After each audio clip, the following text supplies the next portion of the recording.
স্মৃতিসৌধে পুষ্পস্তবক অর্পণের মাধ্যমে জাতির শ্রেষ্ঠ সন্তানদের প্রতি রাষ্ট্রপতি ও প্রধান উপদেষ্টা শ্রদ্ধা স্মরণ করা হলো মুক্তিযোদ্ধাদের আত্মত্যাগ। মুক্তিযুদ্ধের চেতনায় নতুন বাংলাদেশ সমৃদ্ধশালী হবে জানালেন উপদেষ্টারা। ব্যক্তি ও দলীয় স্বার্থের ঊর্ধ্বে উঠে গড়তে হবে ঐকমত্য। নতুন বাংলাদেশে আরো সমৃদ্ধশালী দেশ হিসেবে গড়ে তুলব। নির্বাচনটা সুষ্ঠুভাবে করে দেওয়া, জনগণের প্রত্যাশা পূরণ করা। ৭১ অর্জিত স্বাধীনতাকে আমরা রক্ষা করার যেই কঠিন লড়াই, সেই লড়াইয়ের একটা অন্যতম ধাপ হচ্ছে ২৪।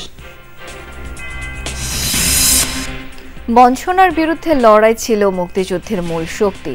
তরুণ প্রজন্ম প্রকৃত ইতিহাস জানলে সফল হবে মুক্তি সংগ্রাম মনে করেন সাধারণ মানুষ।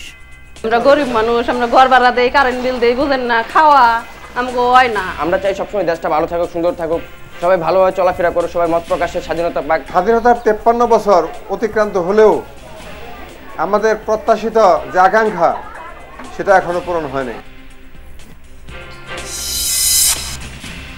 ডিসেম্বর থেকে জুনের মধ্যে নির্বাচন আবারও খোলাসা করলেন প্রধান উপদেষ্টা। বললেন, ভোট এগিয়ে আসার সাথে দেশকে অস্থিতিশীল করতে ছড়ানো হচ্ছে মিথ্যা তথ্য। আমি আগেও বলেছি, আবারও বলছি, এবছর ডিসেম্বর থেকে আগামী বছরের জুনের মধ্যে নির্বাচন হবে। আমরা চাই আগামী নির্বাচনটি বাংলাদেশের ইতিহাসে সবচেয়ে অবাধ, সুষ্ঠু ও গ্রহণযোগ্য নির্বাচন হবে।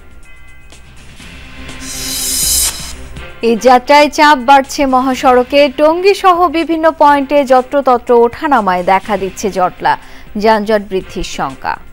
মোটামুটি চাপ আছে রাস্তায়, তবে এখনো ঈদের যে চাপটা আছে এখনো পড়ে। হালকা পাতলা তো জ্যাম থাকবে, ঈদের সিজন তো। প্যাসেঞ্জার মোটামুটি আল্লাহর এখন কম, আল্লাহর রহমতে ২-১ দিন পর আর কি বাড়বো।